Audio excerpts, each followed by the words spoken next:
Então, leu Sri Bhaktaloka no capítulo Prajalpa, né?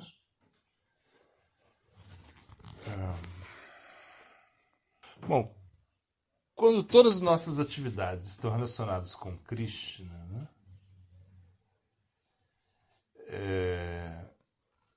O que podemos entender? Ou seja, qual o poder de se todas as nossas atividades estão relacionadas com Krishna? Bom, então é inevitável falar sobre os outros, né? Mas é algo inocente, uma parte da prática devocional em relação a Krishna. Quando nós não devemos falar, quando nós não devemos falar dos outros, uma forma é quando vai contra, né? Quando vai prejudicar alguém, aí nós não deveríamos falar dos outros, né? Quando se deve falar sobre os outros, somente o pouco que seja necessário na família consciente Krishna. E não se deve falar dos demais sem motivo. Bom, em relação à instrução do Guru, quando se pode falar de outras pessoas? Então, quando o Guru ilumina o seu discípulo sobre qualquer tópico, ao seu discípulo, bom, então, a menos que se refira ocasionalmente a terceiros, talvez sua instrução pode não ser muito clara. Bom, quando os Mahajanas prévios se referem a outros deste modo, nessa conversa, mérito não falta, né? Então existe um verso no Bhagavata, né, que Shukadeva Goswami ele fala dos materialistas, né, para ensinar ao seu discípulo, né? Isso não se considera um prajalpi, né? Então ele não é considerado um prajalpi. Fale o verso, né? Uma vida de tal chefe de família, invejoso, passa a noite ele passa a noite ou dormindo ou fazendo sexo. Durante o dia ele produz dinheiro e mantém os membros da família. As pessoas desprovistas de Atma Tattva não inquirem sobre os problemas da vida, estando demasiadamente apegadas aos soldados falíveis como o corpo, os filhos e a esposa, ainda que o bastante experimentados, eles de todos os modos não veem sua inevitável destruição. Então, o que podemos entender, então, desse contexto, né, que, uma vez mais, de modo a instruir seus próprios discípulos, Chaitanya Mahaprabhu falou, tais palavras elas são consideradas beneficiosas, né? Bom, cite também um exemplo que Chaitanya Mahaprabhu fala sobre os pseudo-renunciados,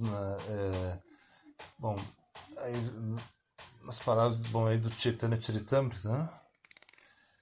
Chaitanya Charitamrita 2, Antyalila 2.117, aí sai assim: o Senhor replicou: não posso tolerar ver o rosto de uma pessoa que é aceitada a ordem da vida renunciada, que ainda assim fala intimamente com a mulher. Há muitas pessoas que não possuem demasiado, que aceitam a ordem de vida de renúncia como macacos. Eles vão daqui para ali ocupados em gratificar os sentidos e falando futilmente com as mulheres. De Mahaprabhu disse: minha mente não está abaixo sob meu controle. Não lhe agrada ver nada. Perdão. Não lhe agrada ver a ninguém da ordem. Não é agradável ver ninguém da ordem renunciada falando intimamente com mulheres. Então fale mais a respeito dessa prajalpa permitida, né? Bom, a menos que se fale deste modo, né? Enquanto se ensina e se conclui um tema, não há benefício nem pessoal nem para os demais, né? Explique mais casos onde falar dos demais não é prejudicial, né? Bom, quando se fala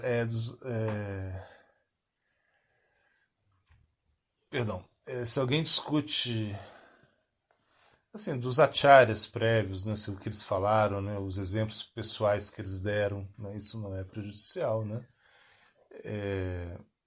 Então, se alguém discute, né, desta forma a conduta indevida habitual em uma seita religiosa ou entre o público em geral, logo essa discussão não é adversa ao serviço devocional. E ainda que às vezes, inclusive, se fale sobre uma pessoa em particular, não existe falta, né? Bom, deu um exemplo, né, disso em relação a esse aspecto sobre no chamado Bhagavad Maitreya Muni, né, quando ele fala sobre Vena Maharaj, né? Então ele fala assim: o grande sábio Maitreya continuou. Assim, sendo o rei que se tornou em falta, né? Que ficou com um pouco de inteligência devido à sua vida pecaminosa e desviação do caminho correto, se encontrou realmente desprovisto de toda a boa fortuna. Ele não pôde aceitar os requerimentos dos grandes sábios, os quais estes lhes apresentaram com muito respeito. Em consequência, foi condenado. Bom, explique esse exemplo, né? Sri Maitreya Rishi necessitava falar aos demais desse modo. Ele falou à audiência para ensiná-los, né? Isto não é para Jalpa, né? Fale mais a respeito. O devoto praticante normalmente discute a história da história antiga em associação com os devotos. Eventualmente falam sobre os não devotos. Essa fala sempre é auspiciosa e favorável ao serviço devocional. Explique quando falar dos demais é muito prejudicial, né? Bom, aqueles que falam sobre os demais, ao mesmo tempo, estão influenciados por impedimentos devocionais, como a inveja, o ódio, o orgulho e procurar fama, né, distinção, são ofensores aos pés de lótus de Bhaktidev. Bom, explique o aspecto maléfico, né, assim, o aspecto prejudicial do debate, né, ou seja, porque o debate poderia ser prejudicial. Nesse contexto para Jalpa, claro. O debate nasce do desejo de conquista, é em extremo abominável, o encontrar defeito. Bom, agora fale de encontrar defeitos, né? Encontrar defeitos nasce somente assim, com o desejo de impor nossos próprios maus hábitos sobre os demais, né? Isso deve ser abandonado em todo sentido, né?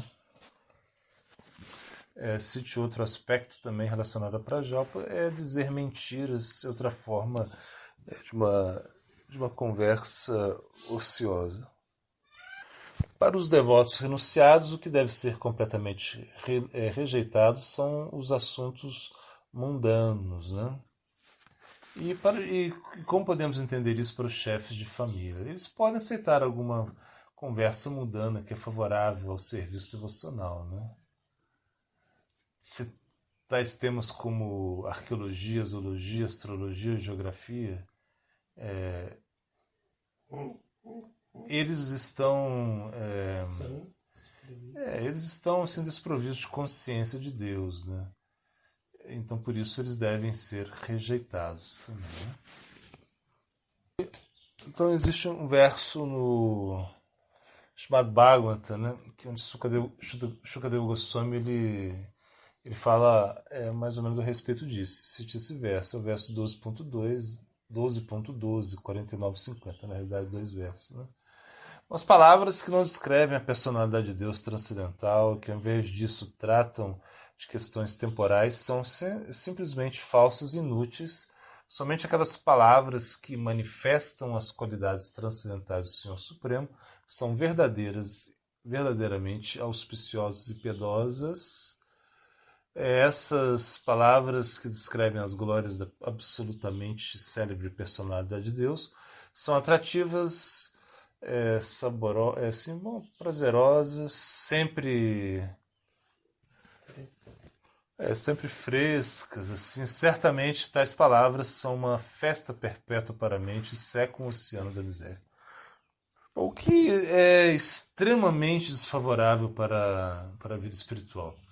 Bom, blasfemar aos sados é a origem de uma má fortuna, né? Todo aquele que deseja obter devoção pelo Senhor Hari deve fazer também um voto similar. Deve fazer um voto, né? Fale desse voto, né? Qual o voto que se deve ser feito, né? Bom, nessa vida eu nunca blasfemarei aos sados, aos devotos. Bom, esse é o voto, né? Bom, fale mais a respeito da blasfema aos devotos, né? Os devotos são sados, por blasfemá-los todas as nossas virtudes são destruídas. Dê um exemplo, né? Por blasfemar o supremamente puro Senhor Mahadeva, Prajapati Daksha, o melhor de todos os ascetas, encontrou uma severa má fortuna. Cite um verso do Srimad Bhagavatam, né? Onde se fala da má fortuna em ser adverso aos devotos. Né? Aí diz aí: meu querido rei, quando um homem persegue as grandes almas, todas suas bênçãos como longevidade, beleza, fama e religião, promoção aos planetas celestiais, são destruídas, né? Serão destruídas. Bom, qual a conclusão desse ensaio sobre Prajalpa? Né? Bom, qualquer Prajalpa não seja favorável para o serviço devocional deve ser cautelosamente abandonada por os Vaishnavas que estão cultivando Bhakti. Comente a respeito da Prajalpa, relacionando com o primeiro verso do Padeshambrita, né? Bom, entre essas instruções, a referida a tolerar as demandas da fala mencionada no primeiro verso, Vatiyovega, é somente uma urgência, ou seja, uma demanda condicional. Por abandonar a Prajalpa, a demanda da fala é regulada de modo permanente, né? E aí o que acontece? De modo a passar a vida sem pecar, não se deve falar mais do pouco que seja necessário. Somente é necessário discutir aquilo que é auspicioso para nós e os demais.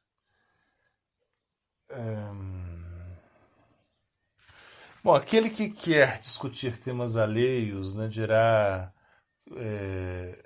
simplesmente coisas inúteis, né? Portanto, né, no chamado Bhagavata, o Sr. Krishna instrui a Uddhava. De que maneira, né? Ele fala, né?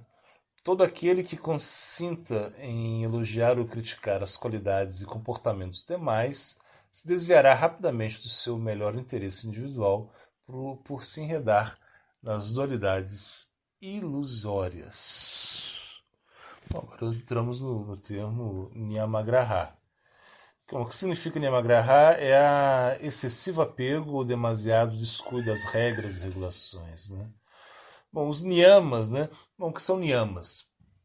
Niyamas são regras, né? Elas são de duas classes. Quais são? São vidis ou prescrições e nishedas, proibições, né?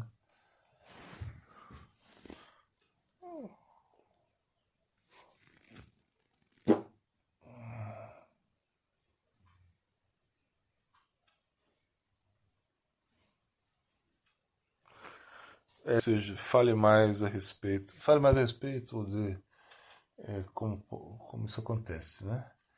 O que seja que se ordene como dever próprio é uma regra prescrita, o que seja que se ordene como restringido é uma regra proibitiva, né? Ambas classes de regras são auspiciosas para as entidades vivas. Bom, as almas condicionadas, elas são suscetíveis a conseguir uma posição muito exaltada a partir de uma posição muito inferior, né? Como podemos entender essa gradação?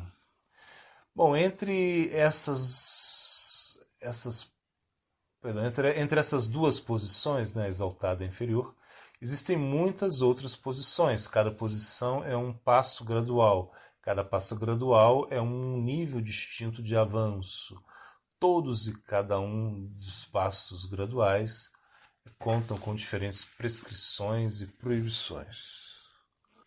Toda vez que a entidade viva passa a outro nível e fica ali, ela está obrigada a seguir as prescrições e proibições desse passo, né? Por acatar ditas prescrições e proibições ordenadas, a pessoa se qualifica para alcançar outro nível, né? Se é incapaz de alcançar o nível seguinte, ela se cai a um nível inferior. Isso se denomina degradação. O logro do nível superior se denomina avanço. Bom, esse é o processo, né? O que podemos entender em seguir devidamente os preceitos do dever individual correspondente, né? O que significa isso? Significa os deveres individuais prescritos ou a estabilidade na posição individual. Como podemos entender a posição, como podemos entender a estabilidade na posição individual, né? Bom, ela pode ser de piedade e desviação e desvio, né, da posição individual, ou seja, é impiedade, né? Não existe outra piedade ou impiedade que estas, né? Bom, sendo assim, o chamado Bhagavatam, né? O Sr. Krishna fala essas instruções a Uddhava. Quais são? Quais são essas instruções? Então, é aí no capítulo 11.21.2 e 7, se declara que a estabilidade na posição individual é a verdadeira piedade, enquanto que o desvio da posição individual é considerado impiedade. Deste modo, ambas se precisam definitivamente.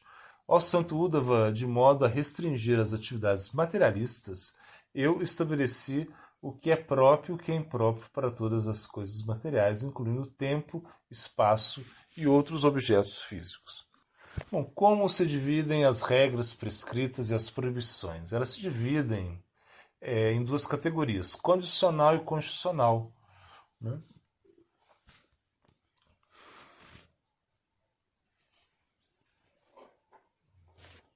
Bom, como podemos entender as prescrições e proibições na posição constitucional da entidade viva, né? Bom, são entendidas como regras constitucionais, né? Agora, quando a entidade viva é separada de sua posição transcendental, né, qual o efeito? Né? Ela aceita as designações concedidas pela energia ilusória e é enredada neste mundo, né? Essas são as designações falsas, né? Bom, essas designações são de muitas variedades, porém a situação constitucional ela é ímpar, né? Sem igual. Bom, no estado eterno da entidade vivente, né, qual a única prescrição? É o prema. Bom, e qual é a única proibição? É a inveja. E essa prescrição e proibição estão subordinadas aqui à natureza eterna da entidade viva. A entidade viva imbuída de prema é desprovida de quê? De inveja, né? E ela se torna o refúgio do que? Do raça eterno.